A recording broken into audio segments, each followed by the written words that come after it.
ఈ దినమునకు ఏర్పాటు చేయబడిన లేఖన భాగాన్ని చదువుదాం. మత్తయి సువార్త 7వ అధ్యాయము 9 నుండి 11 వచనాలు నేను చదువుతాను, జాగ్రత్తగా వినండి.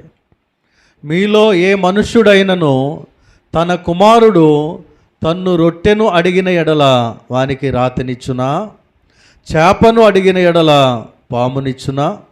మీరు చెడ్డవారై ఉండి మీ పిల్లలకు మంచి ఈవులు ఇయ్యనెరిగి ఉండగా పరలోకమందున్న మీ తండ్రి తన్ను అడుగువారికి అంతకంటే నిశ్చయముగా మంచి ఈవులను ఇచ్చును. దేవునికి స్తోత్రం, హల్లెలూయా. ఇక్కడ ఈ 3 వచనాల్లో ఏం కనబడుతుంది? మనకి 3 వచనాల్లో ఏం కనబడుతుంది? ఒక రిలేషన్ కనబడుతుంది. అక్కడ ఏంటి? తండ్రి కనబడుతున్నాడు, పిల్లలు కనబడుతూ ఉన్నారు. దేవునికి స్తోత్రం, హల్లెలూయా. ఈరోజు ఫాదర్స్ డే. అదేంటంటే మా పెళ్లి రోజు కదా అని చూస్తున్నాడు ఆయన. ఎవరో రమేష్ గారు. దేవునికి స్తోత్రం, హల్లెలూయా. మీ పెళ్లి రోజే, మీకు పెళ్లి రోజు శుభాకాంక్షలు. దేవునికి స్తోత్రం. అయితే ఒక్కొక్క రోజుకి కొన్ని పేర్లు పెట్టారు కదా. ఈరోజు ఫాదర్స్ డేగా సెలబ్రేట్ చేస్తున్నాం. మన యొక్క స్టేటస్లో తండ్రి ఫోటోలు, పిల్లల ఫోటోలు కలిపి పెడతా ఉన్నాం. దేవునికి స్తోత్రం. ఇక్కడ మీలో ఏ మనుష్యుడైనా కూడా తన కుమారుడు రొట్టె అడిగితే రాయిస్తాడా, చేపను అడిగితే పామిస్తాడా అని చెప్తూ ఇంకా ఏమని చెప్తున్నాడంటే, ఎంత చెడ్డ తండ్రి అయినా కూడా తన పిల్లలకి మంచి ఈవులనే, మంచి వస్తువులనే, మంచి వాటినే ఇవ్వాలని కోరుకునేటువంటి గొప్ప లక్షణము తండ్రిదంట. దేవునికి స్తోత్రం, హల్లెలూయా. కొన్ని లక్షణాలు, దైవికమైనటువంటి లక్షణాలు తండ్రిలోనివి నేను చెప్తాను. పరమ తండ్రిని జ్ఞాపకం చేసుకుంటూ అదేవిధంగా ఇహలోకమైన తండ్రిని కూడా మనం జ్ఞాపకం చేసుకుందాం. మొదటి వచనం, యెహోవా ఇల్లు కట్టించని ఎడల దాని కట్టువాని ప్రయాసము వ్యర్థమే. యెహోవా పట్టణమును కాపాడని ఎడల దాని కావలి కాయువారు మేలుకొని ఉండుట వ్యర్థమే. మీరు వేకువనే లేచి చాలా రాత్రి అయిన తరువాత పండుకొనుచు కష్టార్జితమైన ఆహారము తినుచు నుండుట వ్యర్థమే. తన ప్రియులు నిద్రించుచుండగా ఆయన వారికి ఇచ్చుచున్నాడు. దేవునికి స్తోత్రం, హల్లెలూయా.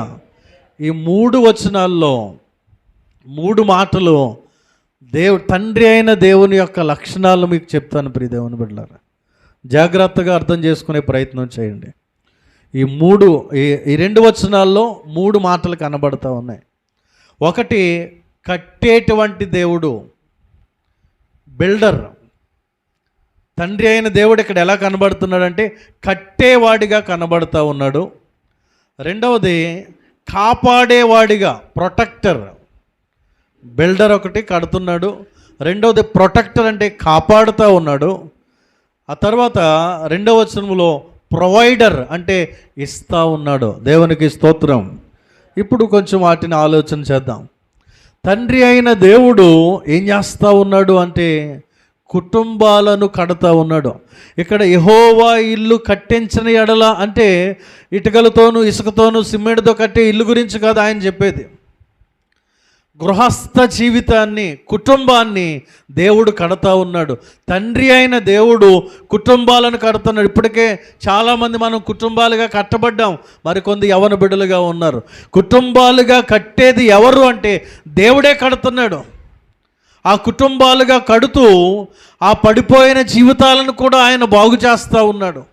పడిపోయినటువంటి జీవితాలను, పాడైపోయినటువంటి జీవితాలను, విడిపోయినటువంటి కుటుంబాలను కూడా కట్టేటువంటి దేవుడుగా ఆ తండ్రి మనకి కనబడుతూ ఉన్నాడు. ప్రియ దేవుని బిడ్డలారా, ఆయన మన కుటుంబాలను మాత్రమే కాదు, మన భవిష్యత్తును కడుతున్నటువంటి గొప్ప తండ్రిగా మనకి కనబడుతూ ఉన్నాడు. ప్రియ దేవుని బిడ్డలారా, కుటుంబాలుగా కట్టి, మన జీవితాలను కట్టి, మన భవిష్యత్తును కట్టి ఆయన మనకు ప్రొటెక్టర్గా, కాపాడేవాడిగా మన చుట్టూ ఆయన కావలి కాస్తున్నాడు. ప్రియదేవుని బిడ్డలారా, మన చుట్టూ ఆయన కావలి కాస్తా ఉన్నాడు. 121వ కీర్తనలో మనందరికీ తెలిసినటువంటి మాట, 121 పక్కనే ఉంది. ఆయన ఎంతగా కాపాడుతున్నాడు అంటే 4వ వచనంలో, ఇశ్రాయేలును కాపాడువాడు కునుకడు నిద్రపోడు, యెహోవాయే నిన్ను కాపాడువాడు. దేవునికి స్తోత్రం. ఆయన మనకి ప్రొటెక్టర్గా ఉన్నాడు, సేవియర్గా ఉన్నాడు, నిత్యము మనల్ని కాపాడుతున్నటువంటి దేవుడిగా కనబడుతున్నాడు. ప్రియ దేవుని బిడ్డలారా, ఆ తర్వాత ఆయన ఇచ్చే దేవుడు. తన ప్రియులు నిద్రించుచుండగా వారికి ఇస్తున్నాడు. ఏమిస్తున్నాడు? సంతానాన్ని ఇస్తున్నాడు. అంత మాత్రమే కాదు, మత్తయి 7:7లో మనం ఏమైతే ఆయన అడుగుతున్నామో, అడుగుడి మీకు ఇయ్యబడును. మనం అడిగినవన్నీ కూడా ఆయన ఇస్తున్నటువంటి దేవుడు. సంతానాన్ని ఇస్తున్నాడు, ఐశ్వర్యాన్ని ఇస్తున్నాడు, ఆస్తుల్ని ఇస్తున్నాడు, మంచి పేరు ప్రఖ్యాతులు ఇస్తున్నాడు, బుద్ధి జ్ఞానముల సర్వ సంపదలు కూడా ఆయన అనుగ్రహించే తండ్రి అయి ఉన్నాడు. దేవునికి స్తోత్రం. హల్లెలూయా. మన పరమ తండ్రి మన కుటుంబాలను కడుతూ, మనల్ని కాపాడుతూ, మనకి కావలసిన ప్రతీదీ కూడా అనుగ్రహిస్తున్నటువంటి గొప్ప దేవుడు మన పరలోకపు తండ్రి. దేవునికి స్తోత్రం. హల్లెలూయా. ఆ పరలోకపు తండ్రితో పాటుగా ఈ లోకములో ఉన్నటువంటి తండ్రికి ఉండవలసినటువంటి కొన్ని లక్షణాలు వాక్యంలో నుండి మనం చూసే ప్రయత్నం చేద్దాం. 103వ కీర్తన మొట్టమొదటి లక్షణం, 103వ కీర్తన 13వ వచనము. 103వ కీర్తన 13వ వచనము. తండ్రి తన కుమారుల ఎడల జాలిపడునట్లు యెహోవా తన యందు భయభక్తులు గలవారి ఎడల జాలిపడును. దేవునికి స్తోత్రం. తండ్రిలో ఉండేటువంటి మొట్టమొదటి లక్షణం ఇది. తండ్రి ఏం చేస్తాడంటే తన బిడల ఎడల ఎల్లప్పుడూ కూడా జాలి కలిగి ఉంటాడు. వారు ఎంతగా చిరాకు పనులు చేసినా, కోపం తప్పించే పనులు చేసినా, అల్లరి పనులు చేసినా, ఎంత కోపం వచ్చే విధంగా ప్రయత్నించినా కూడా తండ్రి ఏం చేస్తాడంటే తన యొక్క కోపాన్ని అణుచుకొని తన బిడల ఎడల ఎప్పుడూ కూడా ఆయన ఏం చూపిస్తూ ఉంటాడు అంటే జాలి చూపిస్తూ ఉంటాడు. ఎందుకంటే వారు నా పిల్లలు, నా అంత అనుభవం వాళ్ళకి లేదు, నా ఎంత వాళ్ళు ఎదగలేదు, ఇంకా వారి చిన్నపిల్లలే కాబట్టి ఇంకా తెలుసుకుంటారని ఎల్లప్పుడూ కూడా తండ్రి తన బిడ్డల ఎడల జాలి చూపిస్తూ ఉంటాడు. ప్రియ దేవుని బిడ్డల, కోపమా వచ్చేస్తుంది, కర్ర పైకెత్తేస్తాం, పరిగెత్తుకుని దగ్గరకు వచ్చేస్తాం, కానీ ఆ చెయ్యి వేయడానికి మనసు రాదు, కొట్టడానికి మనసు రాదు. ఎందుకు అంటే తండ్రి తన బిడ్డల ఎడల జాలి కలిగి ఉంటాడంట. దేవునికి స్తోత్రం. హల్లెలూయా. మన పిల్లలు మనల్ని ఎంతగా విసిగించేస్తూ ఉంటే చాలా కోపం వస్తుంది, కానీ ఏం చేస్తాం? ఆ కోపంతో పాటు జాలి హృదయం కూడా ఉంటుంది కనుక వారిని మనం కొట్టలేం. అదేవిధంగా మన పరలోకపు తండ్రి మనం భక్తి విషయంలో, ఆత్మీయ విషయంలో చాలాసార్లు ఆయన కోపం తెప్పిస్తున్నాం. ప్రార్థన చెయ్యం, మందిరానికి రాము, వాక్యాన్ని చదవం, అయినా కూడా ఆయనకు కూడా కోపం వస్తుంది, కానీ ఆయన ఏం చేస్తున్నాడంటే జాలి పడుతున్నాడంట. దేవునికి స్తోత్రం. హల్లెలూయా. యెహోవా తన యందు భయభక్తులు గల వారి ఎడల జాలి పడును. తండ్రిలో ఉండవలసినటువంటి లక్షణం ఏంటంటే జాలి కలిగిన మనస్సు. మంచి తండ్రి యొక్క మనస్సు జాలి కలిగి ఉంటుందని దేవుని వాక్యము తెలియచేస్తుంది. ప్రియ దేవుని బిడ్డలారా, సామెతల గ్రంథం 3వ అధ్యాయం, సామెతల గ్రంథం 3వ అధ్యాయం 12వ వచనం.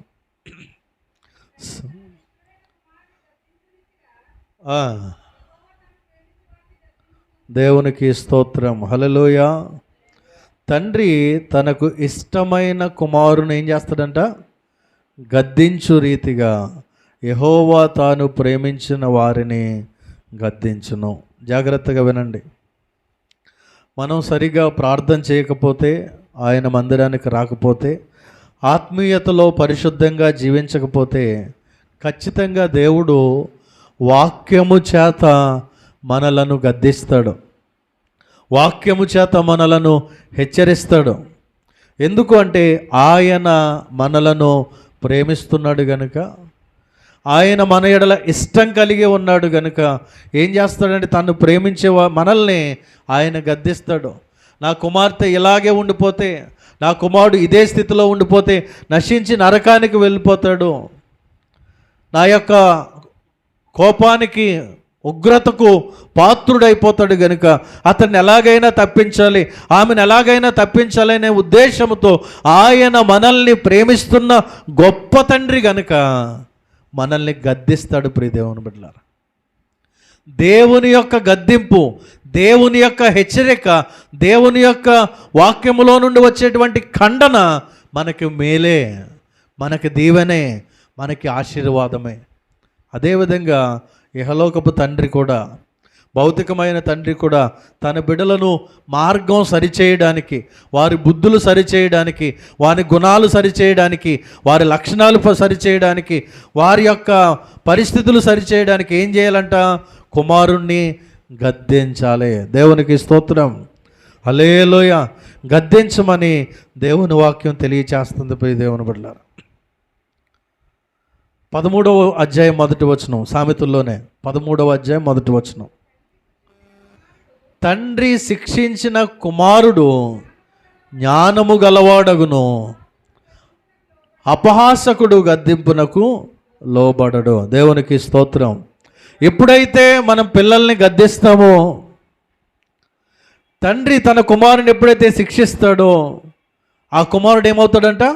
జ్ఞానవంతుడవుతాడు, బుద్ధిమంతుడవుతాడు. లేకపోతే మంచి పేరు తల్లిదండ్రులకు తీసుకొచ్చేవాడిగా ఉంటాడు. ఎందుకంటే తల్లిదండ్రుల యొక్క గద్దింపు, తల్లిదండ్రుల యొక్క హెచ్చరికలు అతడు విన్నాడు కాబట్టి, తల్లిదండ్రుల యొక్క శిక్షను తిరస్కరించకుండా స్వీకరించాడు కాబట్టి, ఆయన శిక్షను మనం పొందితే మంచి మార్గంలో ఆయన మనల్ని నడిపిస్తాడు. ప్రియ దేవుని బిడ్డలారా, ఆయన మనల్ని ప్రేమిస్తున్నాడు కనుక పరమ తండ్రి కూడా ఏం చేస్తూ ఉన్నాడంటే, హెబ్రీలకు రాసిన పత్రిక 12వ అధ్యాయము, హెబ్రీలకు రాసిన పత్రిక 12వ అధ్యాయం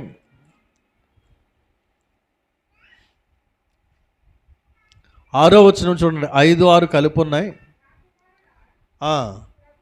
ప్రభు చేయు శిక్షను తృణీకరించకము, ఆయన నిన్ను గద్దించినప్పుడు విసుకకము. ప్రభు తాను ప్రేమించు వానిని శిక్షించి తాను స్వీకరించు ప్రతి కుమారుని దండించును అని కుమారులతో సంభాషించున్నట్లు మీతో సంభాషించు ఆయన హెచ్చరికను మరచితిరి. దేవునికి స్తోత్రం, హల్లెలూయా. ఎంత స్పష్టంగా చెప్తున్నాడో. మనం మన కుటుంబంలో పిల్లల్ని శిక్షించాలి, అదేవిధంగా దేవుడు కూడా మనల్ని శిక్షిస్తాడు. మనం ఎందుకు మన పిల్లల్ని శిక్షిస్తున్నాం?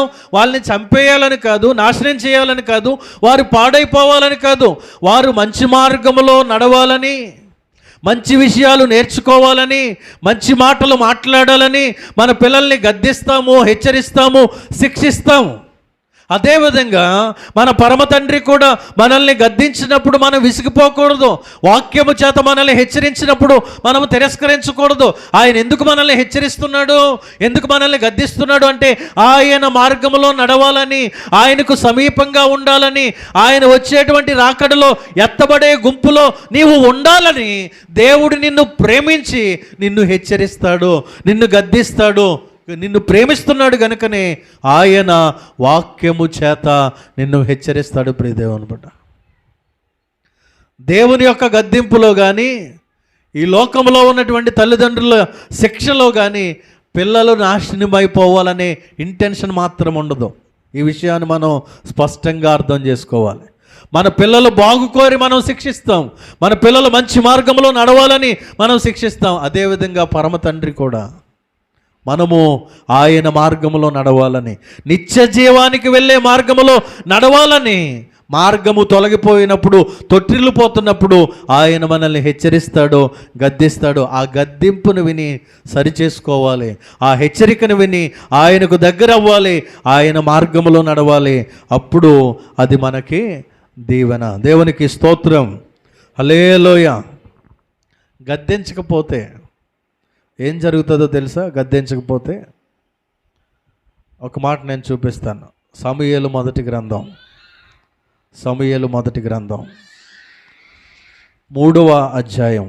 సమూయేలు మొదటి గ్రంథం 3వ అధ్యాయం 13వ వచనాన్ని చదవండి.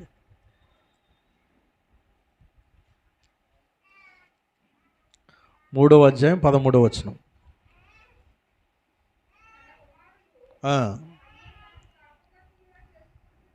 జాగ్రత్తగా వినండి.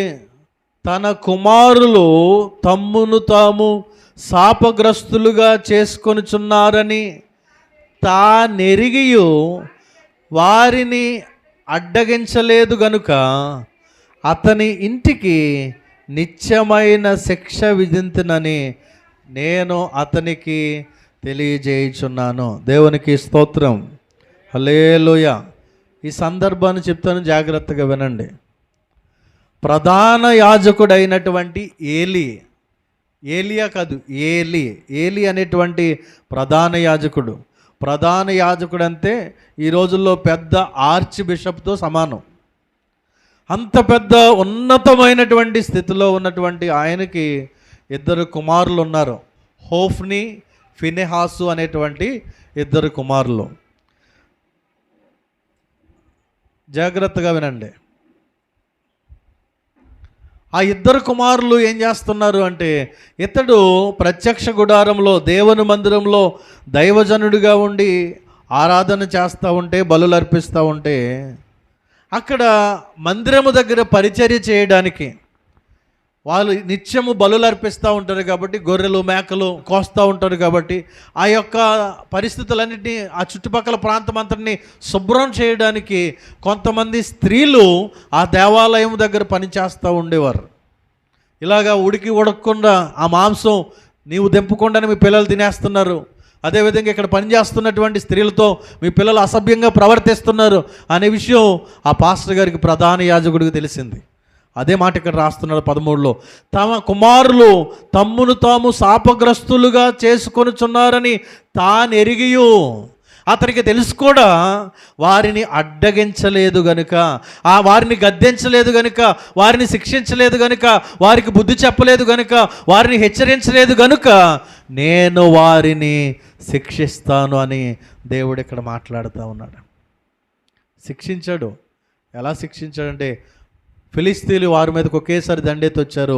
యవ్వన బిడ్డలైనటువంటి హోఫ్ని, ఫినెహాసు నరకబడ్డారు. ప్రియ దేవుని బిడ్డలారా, ఆ నరకబడి చచ్చిపోయారు అని చెప్పగానే ఆ వార్త విన్నటువంటి ఈ ఏలి బాగా లావుగా ఉంటాడనమాట. బాగా లావు, స్థూలకాయుడు అని రాయబడినది అతని గురించి. బాగా లావుగా ఉంటాడు. ఆ కుర్చీపీట మీద కూర్చుని ఉన్నాడు. ఇదిగో పాస్టర్ గారు ఫిలిస్తీన్లు మన మీదకి యుద్ధానికి వచ్చారు, మీ పిల్లలిద్దరినీ కూడా చంపేశారు అని చెప్పగానే ఆ వార్త విని అమ్మో అని ఇలా వెనక్కి పడగానే మెడ విరిగింది, ఆయన కూడా చచ్చిపోయాడు. గద్దించకపోతే, మన పిల్లల్ని శిక్షించకపోతే వాటి పర్యావసానం బహు తీవ్రంగా ఉంటుంది. మన పిల్లలు అల్లరి చేస్తున్నారు, తప్పుడు మార్గంలో వెళ్తున్నారు, లేనిపోని అబద్ధపు మాటలు మాట్లాడుతున్నారు, నోట్లో నుండి అసభ్యకరమైనటువంటి మాటలు వస్తూ ఉన్నాయి, పాటలు వస్తూ ఉన్నాయి. ఎరిగినటువంటి మనం అలాగే ఊరుకొని ఉండకూడదు.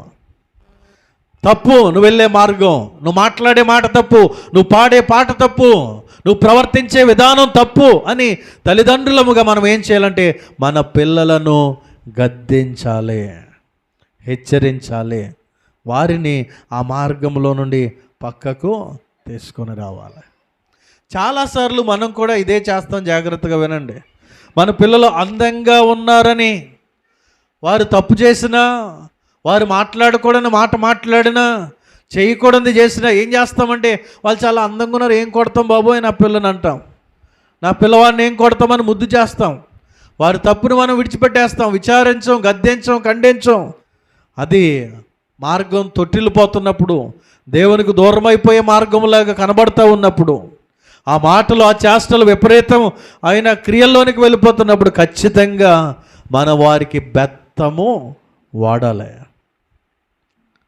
ఖచ్చితంగా వారిని గద్దించాలి.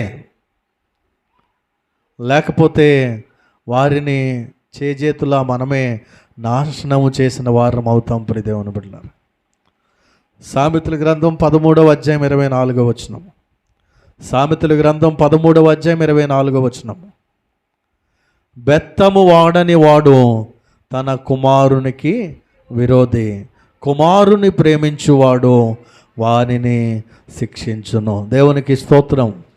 ఒక దెబ్బ వేయడంలో తప్పులేదు, అతన్ని గద్దించడంలో తప్పులేదు. ఎందుకు అంటే అతని బాగు నిమిత్తమే, అతని మేలు కొరకే, అతను బాగుండాలనే మనం కోరుకుంటాం కనుక ఖచ్చితంగా మన పిల్లలకు బెత్తము వాడవలసిన సమయంలో బెత్తం వాడాలి, గద్దించవలసిన సమయంలో గద్దించాలి అని దేవుని వాక్యము తెలియచేస్తూ ఉంది. మంచి తండ్రి తన పిల్లలను గద్దిస్తాడు, శిక్షిస్తాడు. మంచి తండ్రి తన పిల్లలను జాలి చూపిస్తాడు. ఈ రెండు మాటలు మనం విన్నాం. మూడవ మాటను చూద్దాం. మూడవ మాట మత్తయి సువార్త 6వ అధ్యాయము 8వ వచనము. మీరు వారి వలె ఉండకుడి, మీరు మీ తండ్రిని అడగక మునిపే మీకు అక్కరగా ఉన్నవేమో ఆయనకు తెలియను. దేవునికి స్తోత్రం. హల్లెలూయా. 32వ వచనము. 32వ వచనం. ఇవన్నీ మీకు కావాలనని మీ పరలోకపు తండ్రికి తెలియను. దేవునికి స్తోత్రం. హల్లెలూయా. మనకేమేమి కావాలో మన తండ్రికి తెలుసు. నిజంగా మనకేమేమి అవసరమో మన తల్లిదండ్రులకు తెలుసు. ప్రియ దేవుని బిడ్డలారా, అదేవిధంగా మన పరమ తండ్రికి కూడా మనకేం అవసరమో తెలుసు. ఎప్పుడు తండ్రి యొక్క గొప్పతనం పిల్లలకు అర్థమవుతుంది అంటే,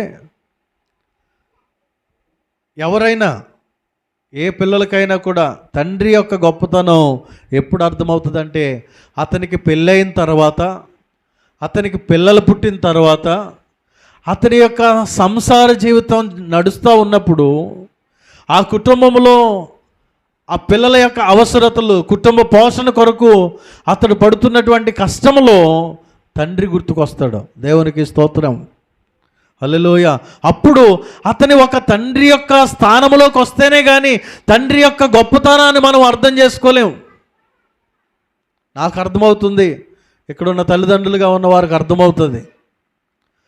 ఏమో కోటీశ్వరులు అయితే వారికి అంత గుర్తు రాకపోవచ్చు, ఎందుకంటే లగ్జరియస్గా బతుకుతారు కాబట్టి, పుట్టినప్పుడే వారికి కొన్ని కోట్లు ఉంటాయి కాబట్టి. మిడిల్ క్లాస్లో ఉన్నటువంటి తల్లిదండ్రులకి వారి పిల్లలకి తల్లిదండ్రుల గొప్పతనం ఎప్పుడు తెలుస్తుంది అంటే, వారు వివాహమై వారికి పిల్లలు పుట్టినప్పుడు. మా కోసం మా నాన్న ఎంత కష్టపడ్డాడో, మా కోసం మా నాన్న మా అవసరతలు తీర్చడానికి, మాకు బట్టలు కొనడానికి, మమ్మల్ని చదివించడానికి ఆయన ఎంత కష్టపడ్డాడో అనే విషయం ఒక తండ్రి హోదాలోకి వెళ్ళిన తర్వాతే మనకు అర్థమవుతుంది. అప్పుడు తండ్రి ఎడల గౌరవం, తండ్రి ఎడల మర్యాద, తండ్రి ఎడల ఎక్కడ లేనటువంటి ఒక ఉన్నతమైనటువంటి అనుభూతి మనం పొందుతాం. ప్రియ దేవుని బిడ్డలారా, అప్పటి వరకు తండ్రిని గురించి అంతగా మనం పట్టించుకోం. మనం చదివినంతకాలం, యవ్వన కాలంలో ఉన్నంతకాలం, పెళ్ళికి ముందు తండ్రి ఎంత గొప్పవాడన్న విషయాన్నే మనం పట్టించుకోం. తండ్రి మనకు ఒక విలన్గా కనబడుతూ ఉంటాడు.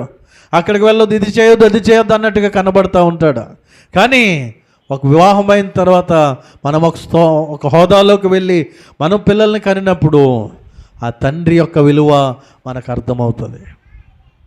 తండ్రి యొక్క బాధ్యత మనకు అర్థమవుతుంది. తండ్రి ఎంత గొప్పవాడో ప్రతి ఒక్క బిడ్డ కూడా అర్థం చేసుకుంటుంది.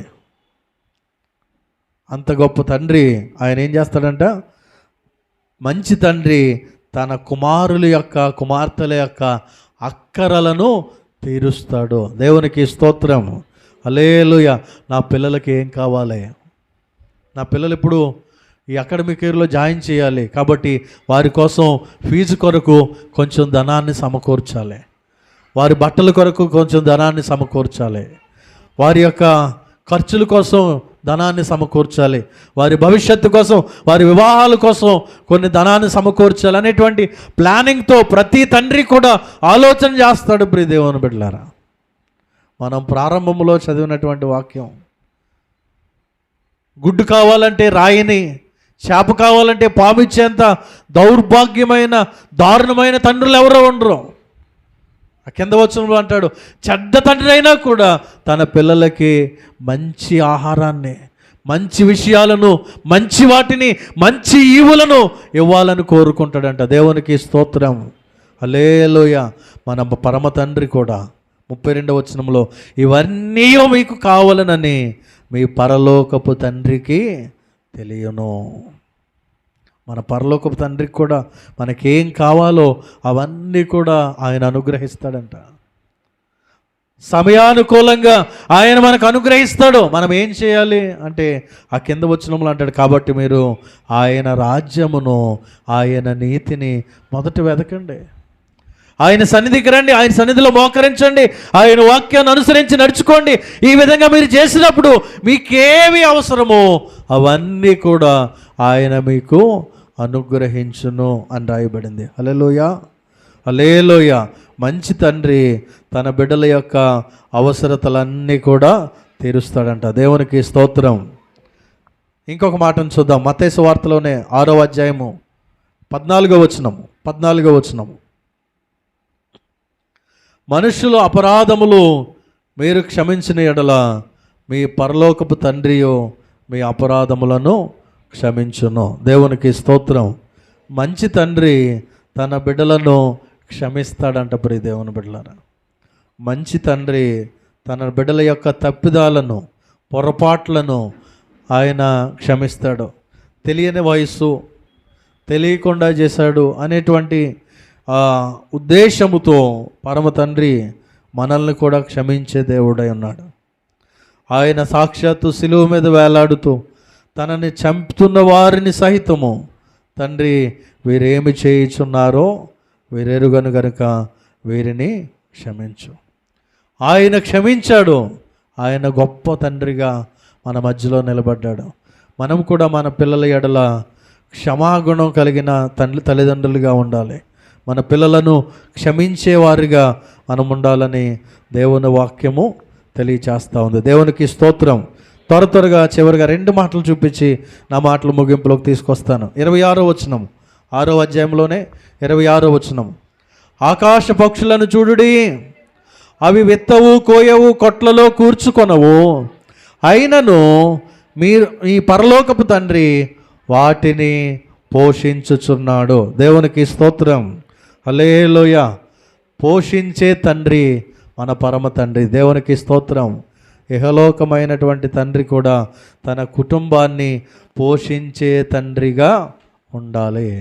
మంచి తండ్రి తన కుటుంబాన్ని పోషిస్తాడు. తన కుటుంబానికి అవసరమైనవన్నిటినీ కూడా సమకూరుస్తాడు. ప్రియ దేవుని బిడ్డలారా, మన పరమ తండ్రి కూడా మనల్ని పోషిస్తూ ఉన్నాడు.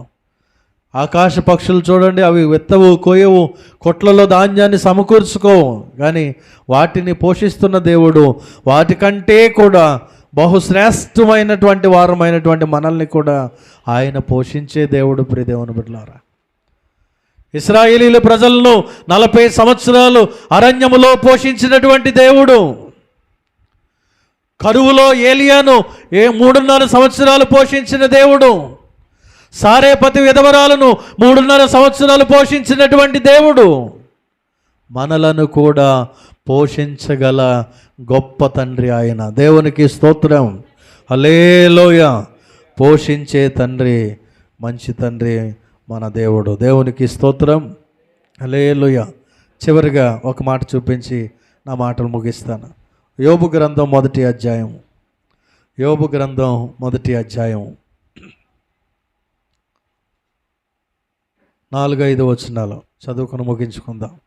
4-5 వచనం.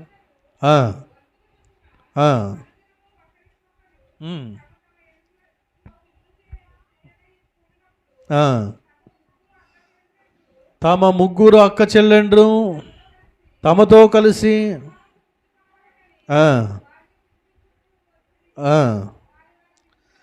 వారి విందు దినములు పూర్తి కాగా యోబు తన కుమారులు పాపము చేసి తమ హృదయములలో దేవుని దూషింతురేమో అని వారిని పిలువనంపించి వారిని పవిత్రపరిచి అరుణోదయమున లేచి వారిలో ఒక్కొక్కని నిమిత్తమై దహన బలి నర్పించుచూ వచ్చెను. యోబు నిత్యము అలాగు చేయుచుండెను. దేవునికి స్తోత్రం. హల్లెలూయా. ప్రార్థించే తండ్రి, తన బిడ్డల కొరకు ప్రార్థించే తండ్రి. మన పరమ తండ్రి అయినటువంటి యేసుక్రీస్తు కూడా తండ్రి కుడిపార్శ్వమున కూర్చుని మన కోసం విజ్ఞాపన చేస్తున్నాడు అని హెబ్రీ 7:25 మనం చూస్తాం. ఆయన తండ్రి కుడిపార్శ్వమున కూర్చుని మన కోసం విజ్ఞాపన చేస్తున్నాడు. ఈ లోకములో మనకేమి అవసరమై ఉన్నవో వాటి కొరకు విజ్ఞాపన చేస్తున్నాడు. అయితే ఈ లోకములో తల్లిదండ్రులమైనటువంటి మనం మన పిల్లల కొరకు ప్రార్థించే తండ్రులుగా ఉండాలి. ప్రార్థించే తండ్రులుగా ఉండాలి. యోబు తన పిల్లలు ఎక్కడైనా పాపంలో పడిపోయారేమో, యవ్వన కాలంలో ఉన్నారు, లోక ఆశల్లో చిక్కుపోయారేమో, వారి చూపుల ద్వారా, మాటల ద్వారా, ఆలోచన ద్వారా, తలంపుల ద్వారా ఎక్కడైనా దేవునికి దూరమైపోతారేమో అనే ఉద్దేశంతో ఉదయాన్నే లేచి ఒక్కొక్కరి నిమిత్తం పేరు పెట్టి వారి కొరకు కన్నీరు విడుస్తూ ప్రార్థన చేస్తున్నాడు. దేవునికి స్తోత్రం. కుటుంబంలో ఉన్న తల్లిదండ్రులారా, తండ్రులారా, ముఖ్యంగా మన పిల్లల కొరకు అరుణోదయమున ఉదయాన్నే మన పిల్లల కొరకు మనం ప్రార్థన చేయాలి. మన పిల్లల కొరకు మనం చేసే ప్రార్థనే వారి భవిష్యత్తుకు బంగారు బాటలు వేస్తుంది. వారిని లోకంలోనూ పాపంలోనూ పడిపోకుండా సురక్షితంగా, క్షేమంగా, పరిశుద్ధంగా కాపాడుతుంది. ప్రియదేవుని బిడ్డలారా, కనుక మంచి తండ్రులుగా మనం ఉండాలని దేవుని వాక్యము తెలియచేస్తూ ఉంది. మంచి తండ్రులు పిల్లల ఎడల జాలి పడతారు, పిల్లలను గద్దిస్తారు, శిక్షిస్తారు, పిల్లల యొక్క అవసరతలన్నీ తీరుస్తారు, పిల్లలను క్షమిస్తారు, కుటుంబాన్ని పోషిస్తారు. అదేవిధంగా కుటుంబం కొరకు, పిల్లల కొరకు ప్రార్థన చేస్తారు. మన పరమ తండ్రి కూడా మన ఎడల జాలి పడుతూ ఉన్నాడు, మనల్ని గద్దిస్తూ ఉన్నాడు. మనం తొట్టిల్లిపోతున్నప్పుడు మన అక్కర్లన్నీ ఆయన ఎరిగి సమయానుకూలంగా మన అవసరతలు తీరుస్తూ ఉన్నాడు. మనం తప్పిపోయినప్పుడు, పాపం చేసినప్పుడు ఆయన మనల్ని క్షమిస్తూ ఉన్నాడు. అదేవిధంగా ఆయన నిత్యము మన కొరకు ప్రార్థన చేస్తున్న గొప్ప తండ్రి అయి ఉన్నాడు. దేవునికి స్తోత్రం. హల్లెలూయా. ఈ మాటలు విన్న మనం కూడా మంచి తండ్రులుగా ఉందాం. మన కుటుంబాన్ని దేవునిలో కట్టుకొని దేవుని కొరకు నిలబెట్టేటువంటి తండ్రులుగా ఉందాం. అట్టి కృప పరిశుద్ధాత్మ దేవుడు మనందరికీ అనుగ్రహించునుగాక.